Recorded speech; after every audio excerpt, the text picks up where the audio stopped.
Hello students, class 11th का नया chapter आज हम शुरू करेंगे। ग्रेविटेशन फिजिक्स का चैप्टर है। Obviously physics class 11th। अब एटलीस्ट इतना डाउट हमारे मन में नहीं होना चाहिए कि ग्रेविटेशन चैप्टर है तो किस सब्जेक्ट का होगा। ठीक है, और अगर ऐसा डाउट है तो फिर भाई थोड़ा हमें विचार करना चाहिए कि हम सही स्ट्रीम में हैं या गलत जगह पर हमने अपना पैर फंसा दिया है। चलो, तो क्लास 9th के अंदर आप लोग इस चैप्टर को पढ़ करके आए हैं। होप आपको 1-1.5 साल पुरानी कुछ थोड़ी बहुत बातें याद होंगी, लेकिन हम जो क्लास को शुरू करेंगे वो क्लास 9th के बेसिक से, फंडामेंटल से शुरू करेंगे। ऐसा मानते हुए शुरू करेंगे कि हमें कुछ भी ग्रेविटेशन के बारे में मालूम नहीं, और हमारे लिए पिछला रिकैप देखना या उसको अच्छे से समझना बहुत ज़्यादा ज़रूरी होता है। इसलिए ज़रूरी होता है क्योंकि बहुत से ऐसे डाउट्स हमारे मन में हो सकता है क्लास 9th में रह गए थे जो कि आज तक हमारे क्लियर नहीं हुए थे। अगर वो फंडामेंटल्स हमारे स्ट्रॉन्ग हो जाएंगे तो क्लास 11th में जब हम इस चैप्टर को पढ़ेंगे और श्योर ये हमारे लिए बहुत हेल्पफुल रहेगा। ठीक है, तो सबसे पहले बात करते हैं ग्रेविटेशन। ये ग्रेविटेशनल फोर्स एग्जैक्टली है क्या? अभी तक, या अभी तो नहीं, अभी तो आप बड़े हो गए हैं, काफ़ी क्लास 11th के स्टूडेंट्स हैं, लेकिन हाँ क्लास 9th से पहले तक जब हम जूनियर क्लासेस में थे, 6th 7th में थे, 8th में थे, उस टाइम तक हमें ग्रेविटेशनल फोर्स के बारे में, इवन 9th क्लास के अंदर भी जब हम पहुंचते हैं तो एक मन में एक ऐसा डाउट सा रहता है कि ग्रेविटेशनल फोर्स जो है वो उस फोर्स को बोला जाता है जो कि अर्थ लगाती है किसी ऑब्जेक्ट के ऊपर और उसको अपनी तरफ अट्रैक्ट कर देती है। एक एग्जाम्पल, बड़ा फेमस सा एग्जाम्पल, वो हमें अक्सर स्कूल्स में पढ़ा दिया जाता है, जूनियर क्लासेस के अंदर भी। वो न्यूटन वाला, न्यूटन था कोई, उसके सर पर एप्पल गिर गया। अब पता नहीं एप्पल गिरा था कि क्या गिरा था, बट एप्पल बताते हैं कि एप्पल गिर गया था, और फिर उसने इस तरह से उसको ऑब्जर्व किया और उसने समझा, कंक्लूड किया कि भाई अर्थ के पास में कोई फोर्स है, कोई अट्रैक्टिव फोर्स है जिससे कि वो सभी ऑब्जेक्ट्स को अपनी तरफ खींच लेती है। तो हमारे क्लास 9th तक जो सिलेबस है ग्रेविटेशन का, जो टॉपिक्स हैं, वहाँ पर शुरुआत में हमें यही समझ में आता है कि ग्रेविटेशनल फोर्स वो फोर्स है जिससे कि अर्थ ऑब्जेक्ट्स को अपनी तरफ खींच रही है। बट ऐसा नहीं है। 9th में ही ये डाउट हमें बहुत अच्छे से टीचर्स क्लियर कर देते हैं कि केवल अर्थ के द्वारा लगाई गई अट्रैक्टिव फोर्स को ही ग्रेविटेशनल फोर्स नहीं बोला जाता है। इस यूनिवर्स के अंदर सभी ऑब्जेक्ट्स के बीच में ये ग्रेविटेशनल फोर्स एक्ट कर रही है। तो देखिए ग्रेविटेशनल फोर्स एग्जैक्टली क्या है, इसकी कंप्लीट डेफिनेशन क्या है। Gravitational force is that force with which each object in the universe is getting attracted towards each other। ठीक है, तो ये क्या है, हमारे ग्रेविटेशन की कंप्लीट डेफिनेशन। लेकिन डेफिनेशन से हमें समझ तो कुछ भी नहीं आया। डेफिनेशन तो सर आपने लिख दी, बट समझ कुछ नहीं आया। तो देखिए डेफिनेशन के अंदर कुछ टर्म्स हैं, स्पेसिफिक टर्म्स हैं, उनको हमें क्या करना होगा, थोड़ा सा ध्यान से समझना होगा। इन डीप कॉन्सेप्ट को क्लियर अगर हमें करना है। ग्रेविटेशनल फोर्स क्या है? ये एक ऐसी फोर्स है जिससे कि इसे ग्रेविटेशनल फोर्स या ग्रेविटेशनल पुल भी बोल देते हैं। ठीक है ना, कहीं पे अगर ग्रेविटेशनल पुल लिखा होता है तो प्लीज कंफ्यूज मत होइएगा। कहीं पे अगर यूनिवर्सल ग्रेविटेशनल फोर्स लिखा होगा तो प्लीज उससे भी कंफ्यूज मत होइएगा। यूनिवर्सल लॉ ऑफ ग्रेविटेशन हमें न्यूटन ने दिया था, उसको आगे चल करके अभी हम देखेंगे। ठीक है, तो पूरे यूनिवर्स के अंदर ही ये ग्रेविटेशनल फोर्स काम कर रही है, एक्ट कर रही है, एक्सर्ट हो रही है, इसीलिए इसको यूनिवर्सल ग्रेविटेशनल फोर्स भी हम बोल देते हैं। ठीक है, तो ये जो पुल है, ग्रेविटेशनल पुल, ये एक ऐसी फोर्स है जिसकी हेल्प से हर एक ऑब्जेक्ट यूनिवर्स के अंदर, हर एक object, each object in the universe attract हो रहा है या अट्रैक्ट कर रहा है किसको? एक दूसरे को। एक ऑब्जेक्ट, मान लीजिए मेरे पास में क्या है, ये एक पेन है, ये एक रेड कैप मेरे पास में एक मार्कर है, एक मेरे पास में ब्लू कैप वाला मार्कर है। ये दो ऑब्जेक्ट्स हैं, इस यूनिवर्स का ही पार्ट है फॉर श्योर, मैटर है, इनके पास में मास है। और अगर कोई भी ऑब्जेक्ट, कोई भी जिसके पास में मास है, जो मैटर है, उस ऑब्जेक्ट को अगर हम देखें तो वो दूसरे ऑब्जेक्ट के ऊपर क्या लगा रहा है? एक ग्रेविटेशनल पुल लगा रहा है। मतलब कि रेड पेन इस ब्लू पेन को अट्रैक्ट कर रहा है, ये ब्लू पेन इस रेड पेन को अट्रैक्ट कर रहा है, विद सम फोर्स, या हम कह सकते हैं कि दोनों एक दूसरे को अट्रैक्ट कर रहे हैं with some force, and that force is known as gravitational force. For sure इन दोनों पेन्स को हमारे पैरों के नीचे जो अर्थ है वो भी अट्रैक्ट कर रही है, नो डाउट वो भी कर रही है, और वो भी ग्रेविटेशनल फोर्स ही है। स्पेसिफिकली उसको हम जब अर्थ के रिस्पेक्ट में बात करते हैं तो उसी ग्रेविटेशनल फोर्स को हम फोर्स ऑफ ग्रेविटी बोल देते हैं, बस इतना ही है। अदरवाइज अर्थ भी इनको ग्रेविटेशनल फोर्स से अट्रैक्ट कर रही है, लेकिन साथ ही साथ ये दोनों भी एक दूसरे को उसी ग्रेविटेशनल फोर्स से अट्रैक्ट कर रही है। हाँ, इतना जरूर है कि मैग्नीट्यूड डिफरेंट है। इन दोनों के बीच में लगने वाली ग्रेविटेशनल फोर्स का मैग्नीट्यूड और अर्थ के और इस पेन के या फिर इस पेन के बीच में लगने वाली ग्रेविटेशनल फोर्स का मैग्नीट्यूड क्या है, वो डिफरेंट है, बट नेचर सेम है। ग्रेविटेशनल फोर्स ही काम कर रही है, इन दोनों के बीच में ग्रेविटेशनल फोर्स काम कर रही है, जिससे कि एक दूसरे की तरफ अट्रैक्ट हो रहे हैं। इन दोनों को जो अर्थ अपनी तरफ अट्रैक्ट कर रही है उसका नेचर भी क्या है, वो भी ग्रेविटेशनल फोर्स है। नेचर नहीं बदला फोर्स का, ऐसा नहीं हो गया कि वो फ्रिक्शनल फोर्स हो गई, एक मैग्नेटिक फोर्स हो गई, इलेक्ट्रोस्टैटिक फोर्स हो गई, नहीं, दोनों ही क्या है, ग्रेविटेशनल फोर्सेस है। ठीक है, एक्शन एंड रिएक्शन के क्या है, ये आपके पेयर सब धीरे धीरे समझेंगे। ठीक है, चलो। अच्छा, तो जो हमारे मन में एक डाउट रहता है कि भाई ग्रेविटेशनल फोर्स वो फोर्स है जिससे कि अर्थ ऑब्जेक्ट्स को अपनी तरफ अट्रैक्ट कर रही है, ये पेन को मैं गिरा देता हूँ तो ये अर्थ की तरफ जाता है, तो इसका मतलब क्या है, अर्थ इसको अपनी तरफ अट्रैक्ट कर रही है, उसको हमने नाम दे दिया ग्रेविटेशनल फोर्स। लेकिन सिर्फ अर्थ ही अट्रैक्ट नहीं कर रही है, हमने क्या कहा कि ग्रेविटेशनल फोर्स वो फोर्स है जो यूनिवर्स के अंदर प्रेजेंट सभी ऑब्जेक्ट्स, ईच ऑब्जेक्ट, यहाँ पर हमने कोई कंडीशन नहीं रखी लिविंग डेड की, प्लांट्स एनिमल्स की, या फिर टेरेस्ट्रियल की, एक्वेटिक की, कोई कंडीशन नहीं रखी। हर एक ऑब्जेक्ट, छोटा बड़ा हर एक ऑब्जेक्ट, सबके बीच में क्या है, ये काम कर रही है, सब एक दूसरे को इस फोर्स से अट्रैक्ट कर रहे हैं। मैं इस बोर्ड को अट्रैक्ट कर रहा हूँ, बोर्ड मुझे अट्रैक्ट कर रहा है, तो इसी फोर्स को हम क्या बोलते हैं, ग्रेविटेशनल फोर्स।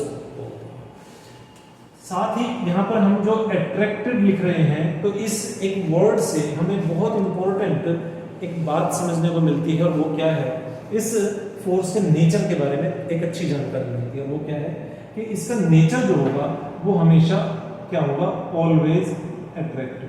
भाई बड़ा इंपॉर्टेंट ये पॉइंट है, इसको हम ध्यान रखेंगे। It will always be attractive in nature, it will never be repulsive. ये कभी भी फोर्स आपकी क्या नहीं होगी, नेचर में रिपल्सिव नहीं होगी। आपने देखा होगा मैग्नेटिक फोर्सेस होती हैं, देखिए यहाँ पर हमारे पास मान लीजिए ये एक बार मैग्नेट है, थोड़ा सा बड़ा ड्रॉ कर लेते हैं, ये एक बार मैग्नेट है, एक दूसरी बार मैग्नेट हमारे पास में ये, ठीक है, ये इसका नॉर्थ पोल है, ये साउथ पोल है, ये इसका साउथ पोल है, ये नॉर्थ पोल है। दो मैग्नेट्स और हैं हमारे पास में इसी तरह की बार मैग्नेट्स, ये देखिए, ये इसका नॉर्थ है, ये इसका साउथ है, ये नॉर्थ है, ये साउथ है। हमें पता है मैग्नेटिक फोर्स भी क्या होती है, एक फोर्स होती है, ठीक है, वो भी क्या करती है, अट्रैक्ट करती है, लेकिन साथ ही साथ वो क्या करती है, रिपेल भी करती है। मतलब कि magnetic force attractive and repulsive both in nature होती है, लेकिन ग्रेविटेशनल फोर्स कभी भी रिपल्सिव नहीं होती। प्लीज इसको ध्यान से देखिए, प्लीज इसको ध्यान से देखिए, ये कभी भी रिपल्सिव नहीं होती, ये हमेशा क्या होती है, ऑलवेज अट्रैक्टिव होती है। आप अगर मैग्नेट्स को देखें तो ये साउथ साउथ लाइक पोल्स हैं, ये क्या करेंगे, एक दूसरे को रिपेल करेंगे, क्या करेंगे, एक दूसरे को रिपेल करेंगे, मैग्नेट एक दूसरे से दूर भाग जाएंगे। ये यहाँ पर क्या है, अनलाइक पोल्स हैं, और अनलाइक पोल्स क्या करेंगे, ये एक दूसरे को अट्रैक्ट करेंगे। तो ये अट्रैक्टिव भी है नेचर में, ये क्या है, अट्रैक्टिव भी है नेचर में, अट्रैक्टिव, और साथ ही साथ में क्या है, रिपल्सिव भी है, रिपल्सिव भी है। तो मैग्नेटिक फोर्स आपकी अट्रैक्टिव भी है, रिपल्सिव भी है। इसी तरह से आपकी इलेक्ट्रोस्टैटिक फोर्स वो आपकी अट्रैक्टिव रिपल्सिव दोनों ही है, लेकिन यहाँ पर जो हमारी ग्रेविटेशनल फोर्स है ये कभी भी रिपल्सिव नहीं होती, ये हमेशा नेचर में क्या होती है, अट्रैक्टिव ही होती है। और सभी ऑब्जेक्ट्स इस यूनिवर्स के अंदर जो हैं उन सब के बीच में ये फोर्स क्या है, काम कर रही है। मेरे और मेरे सामने रखा हुआ जो फोन है उसके बीच में भी ये ग्रेविटेशनल फोर्स काम कर रही है। हाँ, फ्रॉम केस टू केस इसका मैग्नीट्यूड बदलता रहेगा, वो हम देखेंगे, इसका मैग्नीट्यूड किसके ऊपर डिपेंड करता है। चलिए, अच्छा, इसका स्क्रीनशॉट लीजिए, फिर इसको रब करते हैं, आगे बढ़ते हैं। चलिए, अब अगली बात क्या ध्यान में आती है, भाई ठीक है, ये सभी को अट्रैक्ट करती है फोर्स, लेकिन इसका एप्लीकेशन कहाँ पर देखने को मिलता है, मतलब कि रूटीन लाइफ में कहाँ दिखता है कि आपकी ग्रेविटेशनल फोर्स एक्ट कर रही है और अब फोर्स है तो कुछ ना कुछ मोशन भी प्रोड्यूस करेगी, तो कहाँ पर हमें दिखता है फोर्स एक्सर्ट हो रही है, मोशन प्रोड्यूस कर रही है। तो देखिए आपके इसमें कुछ एप्लीकेशंस हैं, कुछ एप्लीकेशंस हैं, कुछ नेचुरल फिनोमिना है, कुछ नेचुरल फिनोमिना है जो कि इस ग्रेविटेशनल फोर्स की हेल्प से हमें समझने को मिलते हैं। क्या? Revolution of planets and satellites. अब वो सैटेलाइट चाहे नेचुरल है चाहे मैन मेड है, ठीक है। सभी प्लैनेट्स सन के चारों तरफ घूम रहे हैं, सभी सैटेलाइट्स आपके अपने अपने पर्टिकुलर अपने अपने स्पेसिफिक प्लैनेट्स और सन के चारों तरफ घूम रहे हैं। तो इन सभी को इनके ऑर्बिट में बांध के रखने के लिए जो फोर्स रिस्पॉन्सिबल है कौन सी? Gravitational force. हमारा जो अर्थ के चारों तरफ एटमॉस्फेयर है, एटमॉस्फेयर क्या होता है भाई?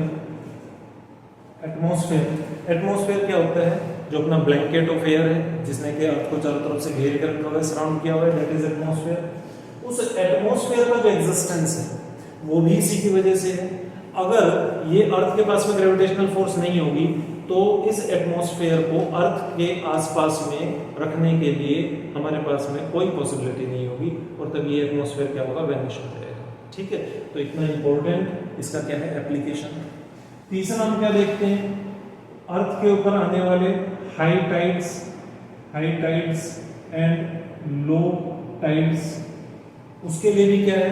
मून का ग्रेविटेशनल पुल और कुछ हद तक सन का ग्रेविटेशनल पुल रिस्पॉन्सिबल है। सन का कुछ हद तक है क्योंकि सन की दूरी कंपैरेटिवली क्या हमसे ज्यादा है, तो मून का ग्रेविटेशनल पुल ज्यादा कंपैरेटिवली ज्यादा है as compare to sun. Moon का ग्रेविटेशनल पुल हमारे अर्थ के ऊपर प्रेजेंट ओशियंस के अंदर जो 24 आवर्स में 2 बार हाई टाइड लो टाइड आता है, मतलब कि एक बार पानी का लेवल समुद्र के अंदर ओशियन के अंदर पानी का लेवल राइज हो जाता है, एक बार डाउन चला जाता है, तो उसी को हम क्या बोलते हैं? हाई टाइड लो टाइड बोलते हैं। उसके लिए भी कौन रिस्पॉन्सिबल है? ये ग्रेविटेशनल फोर्स रिस्पॉन्सिबल है।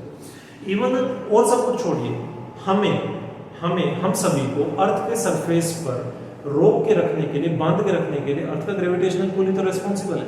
अगर अर्थ का ग्रेविटेशनल पुल आज खत्म हो जाता है, जीरो हो जाता है, तो क्या होगा? इवन अगर मैं कहता हूँ कम हो जाता है तो क्या होगा? हम सरफेस के ऊपर ही क्या होंगे? अर्थ के सरफेस के ऊपर जंप करना शुरू कर देंगे। जैसे कि आपने देखा होगा कई बार हम वीडियोस में देखते हैं मून के ऊपर एस्ट्रोनॉट्स गए और वो वहां पर क्या कर रहे हैं? जंप कर रहे हैं। तो जंप कर रहे हैं तो ऐसा नहीं कि भाई वहां पर कोई अपना कल्चर है जंप करने का वहां पर जाकर के। एक्चुअली वहां पर ग्रेविटी क्या है? वो अर्थ के कंपैरिजन में 1/6 है, हमें पता है। तो 1/6 है, बहुत कम है। तो इसकी वजह से क्या है? ग्रेविटेशनल पुल कम होने की वजह से वो क्या है? जंप करते रहते हैं, मतलब कि फ्रीली ऊपर नीचे आपका मूव करती रहती है उनकी बॉडी।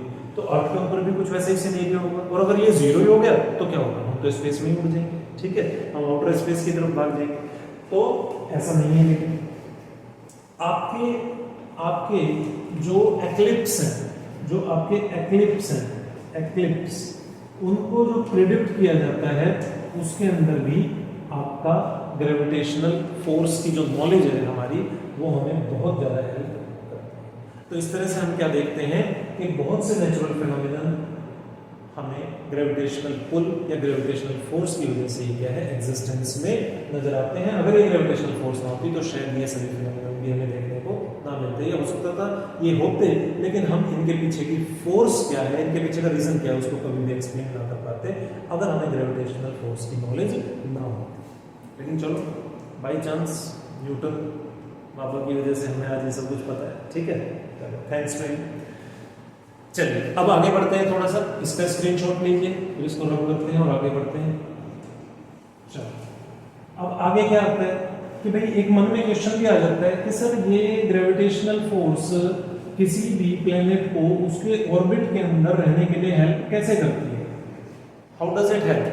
तो देखिए, आप क्लास 9 के अंदर पढ़ के आए थे एक सर्कुलर मोशन के बारे में। एक सर्कुलर पाथ पर जब ऑब्जेक्ट मूव करता है तो आपको वहां पर क्या बताया गया था कि circle does consist of n number of directions, बहुत सी डायरेक्शंस होती हैं। और देखो, जब कभी भी किसी भी ऑब्जेक्ट को अपनी डायरेक्शन बदलनी है तो उसको एक एक्सटर्नल फोर्स की रिक्वायरमेंट होगी। अदरवाइज क्यों होंगी? क्योंकि एक आपका आता है inertia, inertia of direction, inertia of direction. Inertia था ना अपना first law of motion class 9th में, लॉ ऑफ इनर्शिया 11th में भी अभी हमने पढ़ाई होगा, स्ट्रेट लाइन मोशन के अंदर लॉज ऑफ मोशन के अंदर सब जगह हम पढ़ी रहे उसको। तो inertia of direction, inertia of direction का क्या मतलब था? इनर्शिया ऑफ रेस्ट भी था, इनर्शिया ऑफ यूनिफॉर्म मोशन भी था, उसी में से इनर्शिया ऑफ डायरेक्शन भी था। इनर्शिया का मतलब क्या था? टेंडेंसी। क्या मतलब था? Tendency of an object, of an object to remain या to move in a linear path, in a linear path या ऑन अ लीनियर पाथ। ठीक है, ऑन अ लीनियर पाथ। चलो ग्रामर पे ज्यादा ध्यान दो, ठीक है ना, कॉन्सेप्ट पे ध्यान दो। तो क्या था? Inertia of direction, tendency of an object to move on a linear path. हर एक ऑब्जेक्ट की टेंडेंसी है, हर एक ऑब्जेक्ट की क्या है? टेंडेंसी। टेंडेंसी मतलब कि एक तरह से उसकी जिद है, उसने जिद लगा के रखी हुई है, भाई मुझे ऐसा ही करना है। जैसे बच्चे होते हैं ना, एक जिद कर लेते हैं कि भाई हमें यही काम करना है, इसी तरह से करना है, तो हमारी वो टेंडेंसी, हमारा वही तरीका है। भाई मेरे फ़ोन की बैटरी आई थिंक डाउन जा रही है, तो बट नो इशू, चलिए कम से कम इस वीडियो कंप्लीट करते हैं। चलिए, तो ये क्या है? ये आगे बढ़ता है ऑब्जेक्ट, ये हमेशा एक लीनियर पाथ पर ही चलना चाहता है। हर एक ऑब्जेक्ट, इस यूनिवर्स में कोई भी ऑब्जेक्ट ऐसा नहीं है जो कि लीनियर पाथ पर नहीं चलना चाहता है, खुद ही अपनी डायरेक्शन बदलना चाहता है। कोई डायरेक्शन खुद से नहीं बदलना चाहता। इवन अगर मैं भी एक स्ट्रेट पाथ पर जा रहा हूँ साइकिलिंग करता हुआ, सामने दीवार आ जाती है, तो इतना आपको भी एक्सपीरियंस, आपने भी इतना एक्सपीरियंस कर लिया होगा अभी तक कि अगर आप उसको लेफ्ट या राइट उसके हैंडल के ऊपर फोर्स लगा करके लेफ्ट या राइट उसको टर्न नहीं करेंगे तो आप दीवार से ही टकरा जाएंगे। क्यों? क्योंकि आपका इनर्शिया ऑफ डायरेक्शन क्या है, आपकी टेंडेंसी क्या है? आपकी टेंडेंसी हमेशा सीधे पाथ पर चलते रहना, कभी भी टर्न्स ना लेना। ठीक है, लेकिन टर्न तो लेना पड़ेगा भाई। लेकिन टर्न लेने के लिए क्या जरूरी है? टर्न के लिए जरूरी है एक्सटर्नल फोर्स। किसका होना जरूरी है? टू टेक अ टर्न, या फिर क्या कह सकते हैं? To change the direction we need some external unbalanced force, external unbalanced force. ठीक है, तो ये हमारे यहाँ पर 2 पॉइंट्स हो गए। हम क्या समझना चाह रहे हैं, हम क्या डिस्कस करना चाह रहे हैं? हम डिस्कस कर रहे हैं कि आपकी ग्रेविटेशनल फोर्स का क्या रोल है किसके अंदर, आपके जो प्लैनेट्स हैं या सैटेलाइट्स हैं उनको उनके ऑर्बिट में घुमाने के लिए, उनको उनके ऑर्बिट में रोक के रखने के लिए, बाहर ना भागने देने के लिए। तो हमें क्या पता है? हमारे पास में एक सर्कुलर पाथ है। ठीक है, circular path it is having directions, n number of directions, बहुत सी डायरेक्शंस होती हैं। नेक्स्ट स्लाइड में देख भी लेंगे कि डायरेक्शन कैसे होती है सर्कुलर पाथ के ऊपर, क्योंकि दिखती तो नहीं है डायरेक्शंस। ठीक है, तो हर एक पॉइंट पर जो अगर कोई ऑब्जेक्ट सर्कुलर पाथ पर मोशन कर रहा है तो हर एक पॉइंट पर उसकी टेंडेंसी क्या है, उसकी वेलोसिटी वेक्टर की डायरेक्शन क्या है? एक लीनियर पाथ पर जाना, मतलब कि along the tangent to the circle उसके वेलोसिटी वेक्टर की डायरेक्शन होगी, along the tangent to the circle. समझे? तो अगर कोई एक्सटर्नल फोर्स वहां पर नहीं लगती है तो ऑब्जेक्ट तो एक लीनियर पाथ पर ही जाना चाहता है। तो अगर कोई एक्सटर्नल फोर्स नहीं लगती है, मान लीजिए ये इस पॉइंट ए पर ऑब्जेक्ट पहुंच गया है घूमता घूमता इस सर्कुलर पाथ पर, और एक्सटर्नल फोर्स हमने नहीं लगाई, तो ये क्या करेगा? ये डायरेक्शन नहीं बदलेगा। ये क्या करेगा? ये तो अपनी टेंडेंसी को ध्यान में रखते हुए, tendency of linear path to move on linear path, ये क्या करेगा? Along the tangent to the circle एक सीधे पाथ पर वहीं से बाहर निकल जाएगा।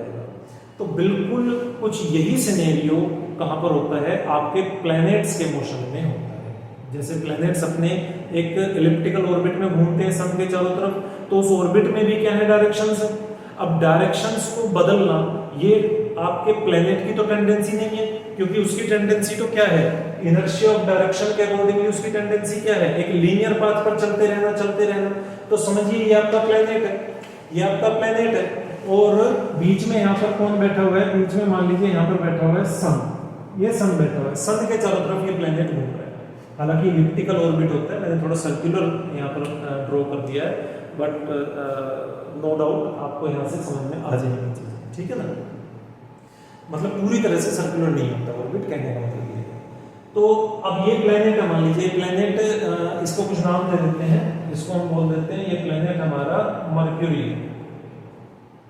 मर्क्यूरी है, कुछ भी नाम दे दो, A to Z हमारे पास में 8 प्लेनेट है, भर भर के प्लेनेट है, क्या दिक्कत है। तो अब इस प्लेनेट की टेंडेंसी क्या है, इनर्शियल डायरेक्शन क्या है, अलोंग द टेंजेंट, ऑर्बिट के अलोंग एक टेंजेंट पर भाग जाना, ये इसकी टेंडेंसी है, लीनियर पाथ पर चलते रहना। लेकिन ऐसा इसको करने ही नहीं दिया जा सकता भाई, अगर ऐसे ही करने लगा तो ये तो निकल करके बाहर भाग जाएगा, और ऐसे ही तो इसको देख करके बाकी के प्लैनेट्स भी कहेंगे कि भाई हमें भी जाना है, हमें भी आजाद कर दो, बट ऐसा आजाद नहीं किया जा सकता। तो सन ने क्या है, सन ने इसको बांध करके रखा हुआ है, वो एक्सटर्नल फोर्स जो कि इसकी डायरेक्शन को चेंज करने के लिए हेल्प करेगी, वही एक एक्सटर्नल फोर्स जिसके पास में प्रेजेंट है, वही सन की मुट्ठी में प्रेजेंट है। सन उसी ग्रेविटेशनल फोर्स, उसी एक्सटर्नल फोर्स की हेल्प से क्या करता है, इसको बांध के रखता है और इसको हर पॉइंट पर क्या करता है, डायरेक्शन चेंज करने में हेल्प करता है, और इस तरह से ये कभी भी अपने ऑर्बिट को छोड़ के भाग नहीं पाता है। तो होप आपको ये बात कुछ क्लियर हो गई होगी, काफी कुछ आपको समझ में आ गई होगी ये बात कि हर एक ऑब्जेक्ट के पास एक इनर्शिया है डायरेक्शन का, वो एक लीनियर पाथ पर ही चलना चाहता है, सीधे पाथ पर, कभी भी डायरेक्शन नहीं बदलना चाहता, कभी भी नहीं, अपने आप से तो कभी भी नहीं। अगर उसकी डायरेक्शन को बदलवाना है, अगर टर्न लेने के लिए उसको हेल्प करना है या कंपेल करना है, तो फिर उसके ऊपर एक एक्सटर्नल अनबैलेंस फोर्स लगानी पड़ेगी। उसी तरह से जब हमारे प्लैनेट्स अपने ऑर्बिट्स में सन के चारों तरफ घूम रहे हैं, या हमारे सैटेलाइट्स नेचुरल या फिर मैन-मेड जो कि अर्थ के चारों तरफ घूम रहे हैं, या फिर नेचुरल सैटेलाइट तो बाकी प्लैनेट्स के भी चारों तरफ घूम रहे हैं, तो उन सभी का टेंडेंसी भी क्या है, उन सभी का इनर्शिया भी क्या है, एक सीधे पाथ पर चलना। तो वो भी हर पॉइंट पर क्या करते हैं, अपनी डायरेक्शन को या अपने पाथ को छोड़ करके भागना चाहते हैं along the tangent to their orbit, but sun उनको ऐसा नहीं करने देता, सन उनको बांध करके रखता है अपनी एक फोर्स से, एक सेंट्रीपिटल फोर्स जिसको हम क्या कहते हैं, ग्रेविटेशनल फोर्स। उस फोर्स की हेल्प से सन इनकी डायरेक्शन को बार बार बदलवाता है। तो अब आप शायद समझ गए होंगे कि इस ग्रेविटेशनल फोर्स का केवल इतना इंपॉर्टेंस नहीं है कि ये कोई बॉल हमने ऊपर फेंक दी और वो नीचे आ गई बस, या ऊपर से एप्पल गिरा और न्यूटन के सर पे गिर गया, ठीक है। तो ये केवल ऐसा केवल खेल और तमाशे की चीज नहीं है, आप समझ सकते हैं कि इसका रोल कितना ज्यादा इंपॉर्टेंट है, ठीक है।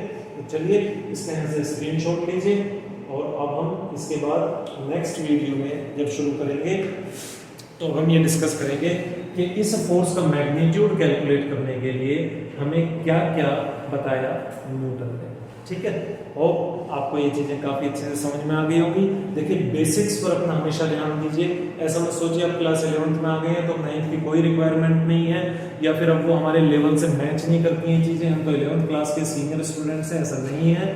हर एक टॉपिक को जिसको आप जूनियर क्लासेस में पढ़ के आए हैं, मेरी रिक्वेस्ट है उस टॉपिक को सीनियर क्लासेस में शुरू करने से पहले एक बार जूनियर क्लासेस के जो हमने प्रिंसिपल्स, जो भी हमने वहाँ पर आपका बेसिक सीखे थे, उनको रिवाइज करिए, रिकैप उनका जरूर करिए, उससे आपका टॉपिक और ज़्यादा स्ट्रॉन्ग होगा। इसमें कोई शर्म की बात नहीं है, ठीक है, इसमें कोई हिचकने की बात नहीं है, हर एक टॉपिक को बहुत अच्छे से तैयार करिए, ठीक है। चलिए बाय, टेक केयर। और अब एक फिर से मैं आपको बता रहा हूँ, इसका स्क्रीनशॉट लीजिए, और अब नेक्स्ट स्लाइड में आपसे मिलते हैं और हम क्या डिस्कस करेंगे, फोर्स का आपका ये फोर्स कितने फील्ड में, मतलब कितना कितना दूर तक ये फोर्स को एक्सपीरियंस किया जा सकता है। अगर सभी ऑब्जेक्ट्स के बीच ये फोर्स लगती है तो सभी ऑब्जेक्ट्स के अंदर मोशन क्यों नहीं नजर आता है, कुछ ही ऑब्जेक्ट्स में क्यों नजर आता है। साथ ही हम डिस्कस करेंगे इस फोर्स का मैग्नीट्यूड कैसे फाइंड आउट करें, उसके लिए हमारे पास में क्या तरीके हैं, क्या प्रोसेस है, ये सारी चीज़ें। साथ ही उस फोर्स के ऊपर ऑब्जेक्ट के आगे हम डिस्कस करेंगे ऑब्जेक्ट के मासेस का क्या इफेक्ट पड़ेगा, ऑब्जेक्ट के दोनों ऑब्जेक्ट्स के या दो से ज़्यादा ऑब्जेक्ट्स के बीच के डिस्टेंस का क्या इफेक्ट पड़ेगा। ये सारी बहुत सारी ढेर सी बातें अगले स्लाइड में डिस्कस करेंगे। चलो bye, take care, see you.